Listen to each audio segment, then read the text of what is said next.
Hello model railroad fans.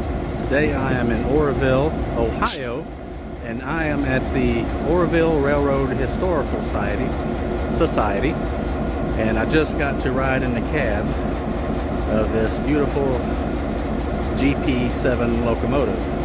It was originally owned by Maine Central and has been completely rebuilt. It was originally a high hood. They cut that off to a low hood, and it has been upgraded to GP38 electronics.